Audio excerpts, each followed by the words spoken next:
오늘 제가 이 자리에 서면서 제 마음에 감사가 넘칩니다. 왜냐하면 작년 1월 첫 주에 제가 이 자리에서 말씀을 전할 때 담임 목사 공석이었고 무거운 마음을 가지고 어찌할 바를 모를 때라는 제목을 가지고 말씀을 전했습니다.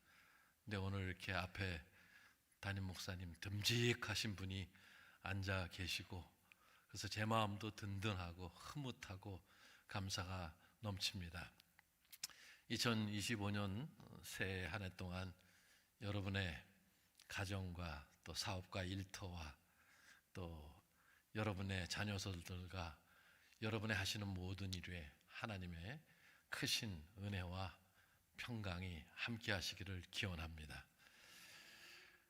한국을 방문한 어느 재미 동포가 쓴 글이 이렇게 카톡으로 많이 알려졌습니다. 이런 글입니다. 한국에 와보니 가정집뿐만 아니라 심지어 공중 화장실에도 미국에서는 거의 쓰지 않는 비데가 설치되었고 주차 티켓을 뽑는 그런 촌스러운 행동은 하지 않고 우아하게 자동 인식으로 주차장에 들어간다.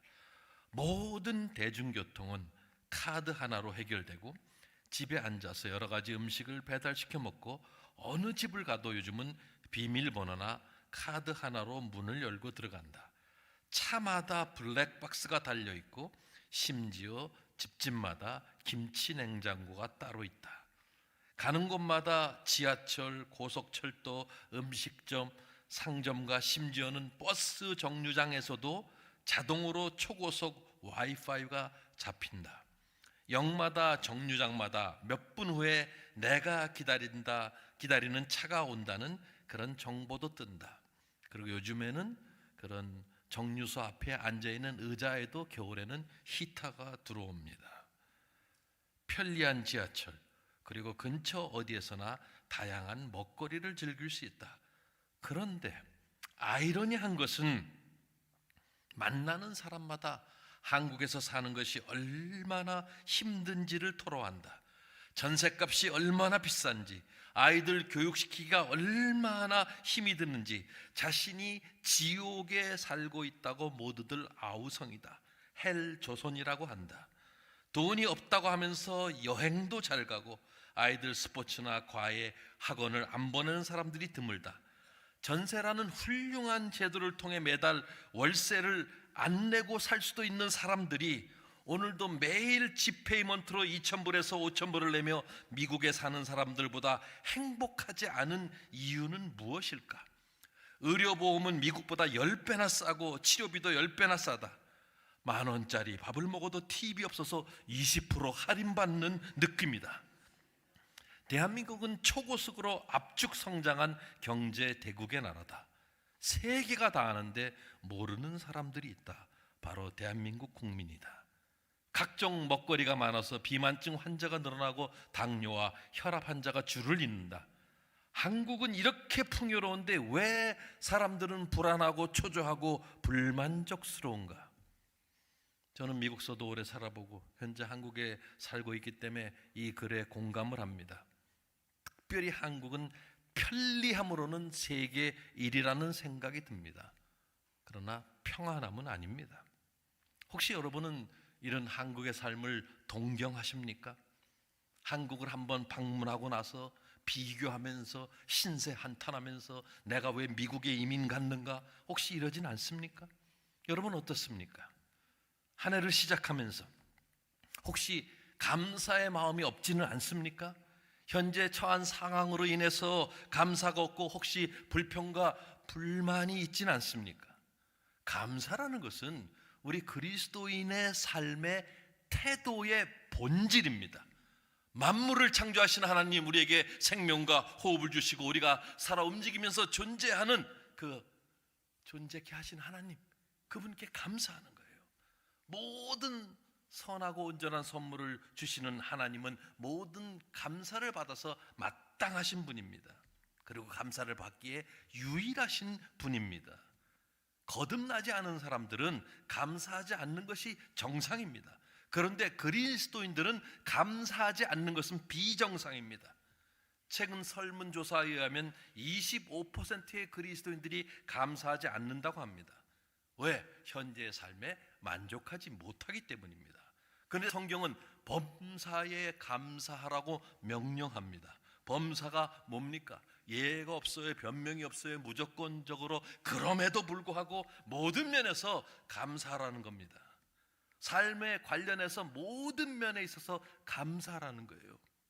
개인적인 죄를 제외하고는, 죄를 질 때는 회개해야 되죠. 그 외에는 모든 것 감사해야 됩니다. 인생에 어떠한 일이 일어날지라도 감사를 해야 돼요. 어떤 상황이든 어떤 어려움이든 어떤 우여곡절이든 시련이든 시험이든 감사하고 감사해야 됩니다. 여러분 어떠세요? 감사하는 마음으로 가득해 있습니까? 여러분의 그 감사의 모습을 본문에 나타난 세 가지 잣대로 점검해 보기를 원합니다. 오늘 본문은 그리스도인의 그리스도의 삶이 뭔지를 세 가지로 요약하고 있어요. 근데 이 세 가지에는 모두 감사가 따릅니다. 그리스도 안에 새 생명을 얻은 사람들에게 주시는 말씀입니다. 그 첫 번째는 뭐냐면, 나의 관계는 그리스도의 평화의 지배를 받고 있는가? 나의 관계는 그리스도의 평화의 지배를 받고 있는가? 15절에 보면 그리스도의 평강이 너희 마음을 주장하게 하라. 너희는 평강을 위하여 한 몸으로 부르심을 받았나니 너희는 또한 감사하는 자가 되라. 여기에 평강은 그리스도인들이 서로 간의 관계를 맺을 때, 서로 어울릴 때 초조하고 불안하고 갈등이 있는 것이 아니라 그리스도의 평화가 그들의 삶을 완전히 주장하도록 권고하고 있습니다. 오늘 문맥에서 이 평화라는 것은 어떠한 말이냐면, 평화라는 것은 갈등의 부재, 갈등이 없는 상태가 평화입니다. 여러분이 갈등이 있다면 지금 평화를 누리고 있지 못하는 것입니다. 그리고 내 상태가 안전한 상태, 이게 평화예요. 우리가 히브리어로 샬롬이라 그러죠. 사도 바울도 역시 편지를 쓸 때마다 샬롬, 이 히브리어, 이 평화란 단어를 쓰고 있어요. 근데 샬롬이란 말은 훨씬 더 포괄적입니다. 샬롬은 인사와 안녕하신가, 안녕, 또는 온전함, 개인의 복지, 또 성공의 의미까지도 포함하는 것이 샬롬이에요. 근데 샬롬, 이 평화, 평강이라는 것은 성경에서 아주 큰 주제 중에 하나입니다. 하나님의 이름 중에 하나가 여호와 샬롬입니다. 예수님은 평화의 왕으로 이 땅에 오셨어요. 우리를 향한 하나님의 소원은 예수님과 화평하는 거예요. 근데 우리는 성경에서 예수님이 이 세상에 평화를 가져다 준 유일한 분임을 압니다. 하나님은 우리 주 예수 그리스도를 통해서 우리와 화목하셨어요. 우리는 다 죄 가운데 있었고 하나님과 반목하는 그러한 상태에 있었는데 예수 그리스도로 말미암아 우리가 화목되었어요. 화해가 된 거예요. 평강을 누리는 그러한 상태입니다. 더 이상 원수가 아니에요. 그래서 갈등이 없습니다. 우리 모두는 예수 그리스도를 통해서 하나님과 평화를 누립니다. 그런데 마음에 평화가 없다면 이 부분을 점검해 보셔야 됩니다. 내가 하나님과 평화를 누리고 있는가? 내가 그리스도를 통해서 죄의 용서함을 받고 하나님과 좋은 관계를 누리고 있는가? 이 질문을 해보셔야 돼요. 그래서 바울은 그리스도의 평강이 우리의 마음을 다스리게 하라, 즉 지배하게 하라는 겁니다. 지배하라. 우리의 마음을 지배하라 했어요. 마음은 뭐예요? 우리의 전 인격입니다. 그래서 평화가 우리의 마음을 지배한다면 그것은 모든 신자의 삶 전체를 지배하게 되어 있습니다. 모든 관계를 지배합니다. 그래서 모든 관계에서 평화가 잣대가 되게 해야 된다는 거예요. 왜? 15절에 너희는 평강을 위하여 한 몸으로 부르심을 받았나니 그랬어요. 우리가 이 평강을 위해서 오렌지 한인교회 공동체로 부르심을 받았습니다. 우리는 복음을 통해서 그리스도의 평화 속으로 부르심을 받았기 때문에 그리스도의 평화는 그리스도인의 모든 관계에 있어서 모든 면을 지배해야 합니다. 그래서 평화는 모든 마찰과 분쟁을 다스립니다. 어떤 분쟁이 있을 때 우리가 한 발 물러서서 그리스도의 평화의 다스림을 기다린다면, 만약에 모든 사람들이 문제에 있어서 평화라는 거름망을 거친다면 갈등과 불평과 원망과 다툼은 사라지게 될 것입니다. 이 그리스도의 평화의 지배를 받지 못하는 사람들은 늘 요동칩니다. 업앤다운이 심하고 쉽게 좌절하고 끝없는 갈등으로 가득 차 있습니다. 우리가 정상적인 그리스도의 삶을 산다면, 정상적인 그리스도인의 삶을 산다면 평화를 느낄 수 있어야 되고, 평화가 우리의 마음을 지배해야 됩니다. 여러분, 하나님과 갈등이 있는 한, 또 부부 간의 갈등이 있는 한, 부모와 자녀 간의 갈등이 있는 한, 성도 간의 갈등이 있는 한 평화가 있을 수 없습니다. 여러분, 부부싸움 하고 난 다음에 내 마음 평안에 찬양하는 사람 있어요? 부부싸움을 막 했는데 나오면서 내 마음 평안해 이런 찬양을 불러요. 평화의 노래를 부를 수가 없어요. 그리스도의 평화, 이거를 여러분의 목표이자 최종의 권위로 삼아야 됩니다. 평화가 우리의 통치자가 되어야 돼요. 이것은 감사와 연관되어 있습니다. 너희는 또한 감사하는 자가 되라. 지속적으로 감사를 추구하라는 거예요. 그래서 감사하면서 사는 것은 그리스도인으로 사는 것입니다. 그리스도인으로 사는 것은 감사하며 사는 거예요. 그리스도인이 된다. 그리스도인이 된 자들은 마땅히 감사해야 돼요. 구원을 주시는 하나님께 감사를 드리고 우리에게 호흡을 주시는 하나님께 감사를 드려야 됩니다. 여러분의 마음의 상태를 한번 점검해 보시기 바랍니다. 나의 모든 관계는 그리스도의 평화에 의해서 지배되는가? 두 번째는 나의 삶 안에 그리스도의 말씀이 풍성하게 거주하고 있는가? 16절에 보니까 그리스도의 말씀이 너희 속에 풍성히 거하여 모든 지혜로 피차 가르치며 권면하고 시와 찬송과 신령한 노래를 부르며 감사하는 마음으로 하나님을 찬양하고, 여기에 거주한다는 말이 나옵니다. 풍성히 거하여, 이게 거주한다는 말이에요. 풍성히 거한다, 내주한다, 영구적으로 거주한다는 거예요. 방 하나를 렌트해서 사는 사람처럼 안방, 건너방, 거실, 화장실 이런 다 누리지 못합니다. 자기 방만 쓸 수가 있는 거예요.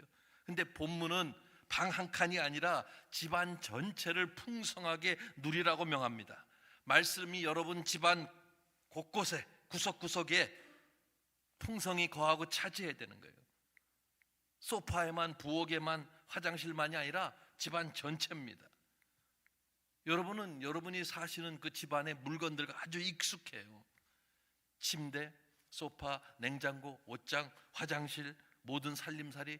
그러나 만약에 여러분이 어떤 손님을 여러분의 집에 초대했다면 그분은 그렇지 않습니다. 안내를 해줘야 돼요. 화장실은 저기 있습니다. 부엌은 저기입니다. 주무실 방은 저기입니다. 말씀이 여러분의 집안에 손님으로 있게 하지 말라는 거예요. 그리스도의 말씀이 여러분 안에서 손님처럼 낯설게 있게 하지 말라는 거예요. 있을 자리가 없어서 소외되게 하지 말라는 거예요. 이놈의 집구석에는 내가 있을 자리가 전혀 없네 그러고 떠나시게 하지 말라는 거예요. 그리스도의 말씀이 구석구석을 다 다스리게 하라는 거예요. 아주 조금 한 부분이 아니라 풍성하게 거하게 하라는 거예요. 그러면서 모든 지혜로 피차 가르치며 권면하며 시와 찬송과 신령한 노래를 부르며 감사하는 마음으로 하나님을 찬양하고 그랬어요. 말씀이 풍성히 거하는 것의 첫 번째 결과는 온갖 지혜로 서로 가르치고 권면하는 것입니다. 내키는 대로, 기분 나는 대로 말하는 거 아니에요. 가르치고 권고하는 것은 지혜로워야 됩니다. 기도하면서 여러분이 신방을 가고 누굴 만나서 권면할 때 기도하는 마음으로, 그 성령님의 인도하심을 받고 지혜롭게 말해야 돼요. 지혜가 없다면 아무리 좋은 의도를 갖고 있다 할지라도 상대방의 기분을 아주 상하게 할 수 있어요. 지금부터 한 30년 전입니다. 제가 이 근처에서 섬기던 교회에서 이렇게 장례가 났어요. 그래서 여러분이 문상을 갔습니다. 문상을 가서 예배를 마치고 이렇게 서로 이야기를 나누는 가운데 어떤 분이 다른 같이 문상원 성도님한테 뭐라 그랬냐면 다음 차례네요 그랬어요. 여러분 얼마나 기분 나쁘겠어요. 이제 50 중반 되신 분한테 다음 차례네요. 이분이 화가 나서 일어나서 나가버렸어요. 제가 며칠 전에 그분을 만났습니다. 86세세요. 근데 30년 전에 다음 차례라니요. 얼마나 화가 나겠어요. 생각 없이 말해서는 안 돼요. 늘 기도하는 마음으로 지혜롭게 말해야 되는 거예요. 지혜가 동반되지 않으면 불평과 불만이 있고 감사하지 않을 수 있어요. 그래서 모든 권면과 가르침은 온갖 지혜 가운데 말하라는 거예요. 그리고 그리스도의 말씀이 풍성히 거하는 또 다른 결과는 감사하는 마음으로 하나님께 찬양을 드리는 것입니다. 그리스도의 말씀이 풍성히 거하면 찬양이 나오게 돼 있어요. 여러분의 삶 속에서 찬양이 얼마나 자주 나옵니까? 찬양하는 사람들 늘 감사하는 마음으로 하는 거예요. 말씀이 풍성하게 거하면 감사하게 됐습니다. 감사한 마음으로 하나님을 찬양할 것입니다. 하나님의 말씀이 여러분 안에 풍성하게 거합니까? 그렇지 않다면 말씀을 읽으시기 바랍니다. 성경 공부를 하시기 바랍니다. 묵상을 하시기 바랍니다. 오늘도 작년 한 해 동안 이 매일 말씀 읽기에 참여한 분들이 100분이 넘었어요. 매일매일 말씀을 읽어야 돼요. 말씀 나 다 읽었다, 난 마스터했다, 더 할 필요 없다 이런 사람은 없습니다. 어떤 사람은 제자훈련 끝냈다 그래요. 제자훈련이 뭐예요? 제자훈련이라는 것은 그리스도를 닮아가는, 그리스도를 닮아가는 모든 행위가 제자훈련인데 제자훈련이 끝나요? 그런 건 있을 수가 없어요. 평생 우리는 하나님 말씀 보고 공부하는 거예요. 그래야 말씀이 내 마음을 지배하는 거예요. 그런데 마음 안에 무엇이 도사리고 있습니까? 여러분의 편견입니까? 고집입니까? 여러분의 철학입니까? 가짜 유튜브에서 보는 그런 것들이 여러분의 마음을 지배하고 있습니까? 세상의 가치관입니까? 물질입니까? 말씀이 여러분의 마음을 지배하게 돼요. 그래서 모이면은 말씀에서 은혜 받는 거 얘기하고, 근데 모이면 늘 정치 얘기하면 서로 싸워가지고 다시는 안 보고. 제 친구들이 그래요. 50몇 년 우정이 깨졌어요. 정치 때문에. 저도 늘 듣는 질문이에요. 너는 어느 파냐? 어느 당이냐? 나는 예배당이다. 예수파다. 그러면 얘랑은 말이 안 된다. 우리가 예수 믿는 사람들이 만나면 서로 말씀으로 은혜 받은 거 가지고 격려하고, 만날 때마다 격려하고 칭찬하고 그러면 싸울 일이 없는데, 자기의 어떤 고집 이거를 그냥 주장하다 서로 싸우는 거예요. 자, 나의 관계는 그리스도의 평화의 지배를 받고 있는가? 내 삶에 그리스도의 말씀이 풍성하게 거주하고 있는가? 세 번째는 나의 말과 행동이 그리스도 주 예수의 이름과 일치하는가? 17절 말씀에 또 무엇을 하든지 말에나 일에나 다 주 예수의 이름으로 하고 그를 힘입어 하나님 아버지께 감사하라 그랬어요. 말이나 행동을 할 때 어떤 동기로 하는가가 중요합니다. 바울은 주 예수의 이름으로 무엇인지 하라고 명합니다. 나는 누구를 위하여, 무엇을 위하여 내가 이 일을 하는가? 교회에서 섬기면서도 도대체 무엇을 위해서 이 일을 하는가? 내 업적을 쌓으려고? 주체가 내가 될 때, 나의 만족에 이르지 못할 때, 그때 불평합니다. 내가 영광을 받고 내가 인정받으려 하는데 안 되니까, 알아주지 않으니까 그때부터 불평하면서 문제를 일으키는 거예요. 내 이름이 아닙니다. 교회에서는 우리 부모의 이름도 아니고 목사님의 이름도 아니에요. 예수님의 이름이에요. 예수님의 이름. 우리는 다 이름이 있어요. 이름 없는 사람 없어요. 부모님이 아주 심사숙고하시면서 지어진 이름이에요. 평생 불리는 이름입니다. 이름은 죽어서 묘비에 남기도 하고 각종 기록에 남습니다. 치욕스럽게 남기도 하고 자랑스럽게 남기도 합니다. 범죄자, 배신자, 매국노로 남기도 하고 애국자, 희생과 헌신, 섬김을 충성스럽게 하신 분으로 남기도 합니다. 순교자로 남기도 해요. 며칠 전에 지미 카터 대통령 장례식이 있었어요. 근데 역대 대통령 중에 가장 희생을 했던 분, 자기 것이 없는 사람이라는 이야기를 들었어요. 우리가 이순신 하면 떠오르는 게 있고, 슈바이처 하면 떠오르는 게 있고, 히틀러 하면 떠오르는 게 있습니다. 그래서 부모들이 자녀들의 이름을 지을 때 장명수도 찾아갑니다. 인터넷도 봅니다. 책에서도 봅니다. 유행하는 이름을 살펴봅니다. 더 이상 돌쇠, 삼돌이, 갓난이, 언년이 이런 이름 없어요. 아주 고상한 이름 지어요. 40년대 태어나신 분들 영수, 영자, 영철이, 영식이, 순자, 영희 이런 이름이 지배적이었어요. 2000년 초에는 서연이, 민준이가 대제입니다. 아주 대세였어요. 서연이, 민준이 있고 제일 많았어요. 연속극 보고서 연속극 주인공 이름. 미국 사는 우리 한인 이민자들은 한국 이름도 짓지만 영어 이름 짓잖아요. 주로 성경 이름에서 뭐 존, 잔, 메리. 우리 어렸을 때는 메리 쫑쫑은 개 이름이었어요. 뭐 데이빗, 앤디, 탐, 조슈아, 한나, 데비, 뭐 팀 많이 지어주잖아요. 왜? 평생 그 사람을 따라가요. 그뿐 아니라 그 사람을 드러내요. 여러분이 어떤 사람을 떠올린다면 그 이름 떠올리면 그 사람을 생각하게 되잖아요. 정유성 목사님 그러면 유다지파, 퓨뉴마 사역, 젊었을 땐 난리치던 분이에요. 이런 게 따라다니고 평생 따라다녀요. 이제야 그러면 구약의 파노라마, 목적이 그런 사람 이렇게 따라다닙니다. 평생 따라다녀요. 근데 여러분이 떠올리기 싫은 그러한 이름이 있습니까? 아주 생각도 하기 그런 사람의 이름이 있죠. 분명히 그 사람의 이름을 떠올리면 치가 떨리고 혈압이 오릅니다. 벌써 오르는 사람도 있어요. 혈압이. 목사님 아침부터 왜 이러십니까? 그럼. 근데 부르고 싶은 이름 있어요? 그리운 이름 있어요? 보고 싶은 이름 있어요? 함께하고 싶은 이름 있어요? 닮고 싶은 이름 있어요? 그게 이름이라는 거예요. 그 사람의 특성을 드러낸다는 거예요. 예수. 지금도 전 세계 20% 이상이 따르고 드높이는 이름, 예수님의 그 이름은 하나님께서 택하신 것입니다. 네가 아들을 낳으리니 그 이름을 예수라 하라.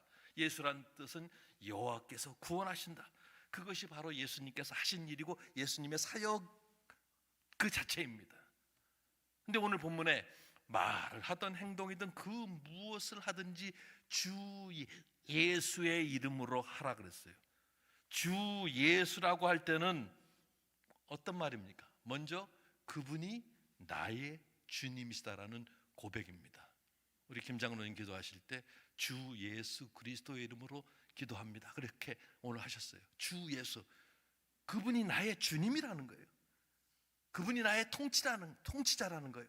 그러니까 주 예수란 말을 할 때는 내가 그분의 권위 아래 전적으로 들어갑니다. 이런 뜻이에요. 기도를 마치는 공식이 아닙니다. 이름이라는 권위, 성품을 걸고 기도하는 거예요. 예수님의 권위를 걸고 예수님의 성품의 모든 것을 걸고 그분의 능력과 뜻과 인품에 의지해서 기도한다는 거예요. 주 예수의 이름으로 우리의 모든 말과 행동이 예수님의 뜻과 인품에 일치하는가.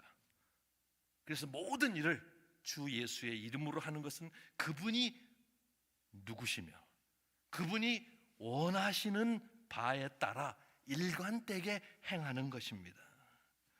그래서 우리 그리스도인의 삶 전체가 주 예수에 대한 순종 가운데 생활화돼야 돼요.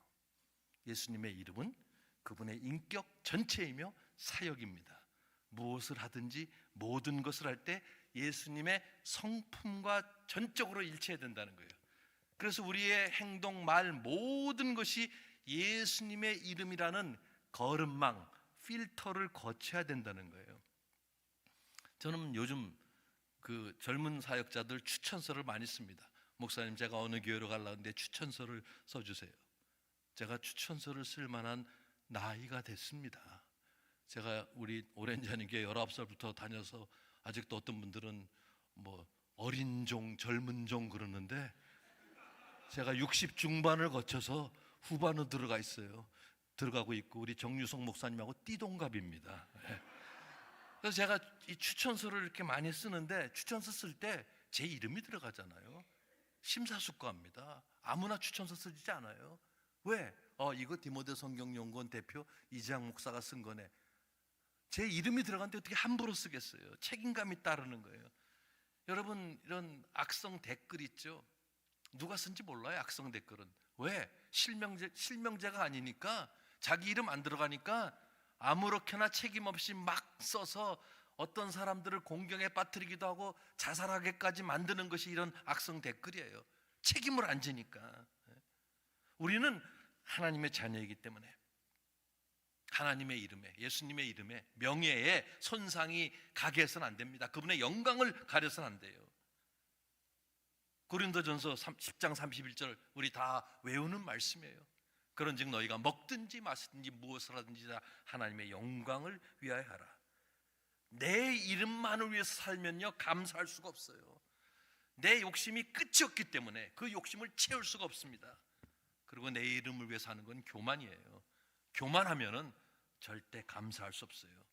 모든 사람이 나를 알아줘야 되는데 알아주지 않으니까, 만족하지 못하니까 감사가 나오지 않는 거예요. 그런데 그리스도의 이름을 생각하면서 말을 하거나 행동하면 경거망동할 수 없습니다.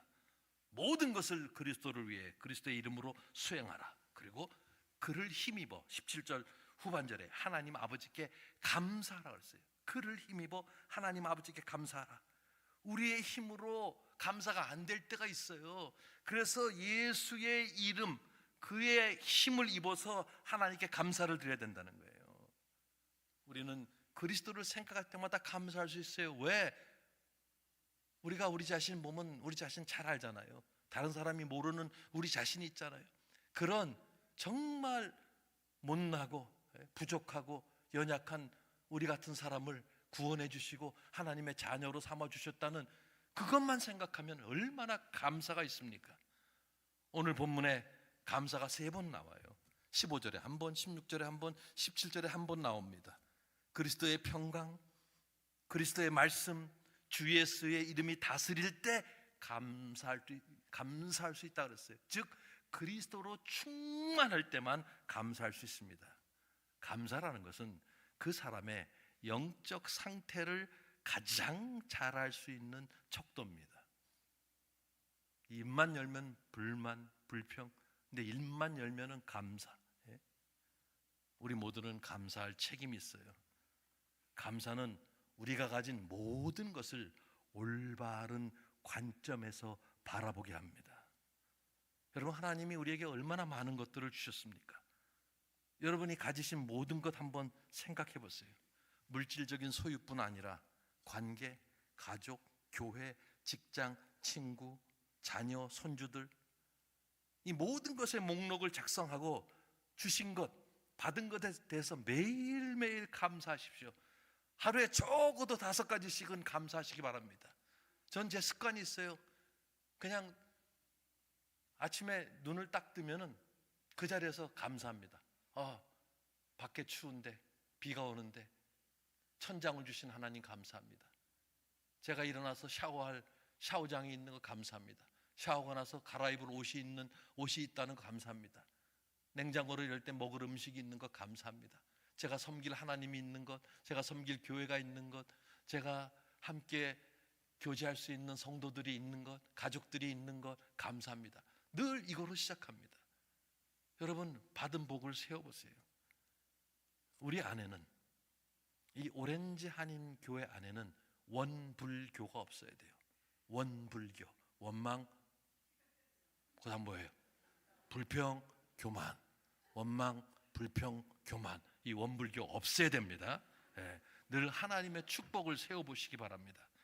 그분의 축복을 묵상하면 마음에 기쁨이 생기고 불만이 없어질 거예요. 여러분, 이 땅에 이민 와서 제 얘기하는 겁니다. 영어도 제대로 못하면서 지금까지 살았어요. 영어 하게 되면, 예전에 친구가 한국에서 놀러 왔는데 제가 전화하는 거 보고 너는 무슨 영어를 그렇게 하냐 그랬어요. 근데 제가 뭐라 그런지 알아요? Hi, okay, yes, no, okay, thank you, bye 그랬거든요. 야, 무슨 영어가 그래? 야, 이거면 다 돼. 물론 요즘은 그거보단 좀 낫습니다만은, 그랬던 우리예요. 그런데 지금까지 하나님이 먹이시고 입히시고 인도하시고 이 자리에 앉아서 예배 드릴 수 있게 하셨으니까 얼마나 감사합니까? 감사는 그리스도로 충만할 때 넘치게 됩니다. 그리스도의 평화가 나를 지배할 때, 그리스도의 말씀이 내 안에 풍성히 거할 때, 그리스도의 이름과 나의 말과 행동이 일치할 때 감사가 넘칩니다. 올 한 해 감사로 시작하고 감사로 하루하루 살며 감사로 올 한 해를 마무리하는 여러분이 되길 바랍니다. 기도드리겠습니다. 주님, 고맙습니다.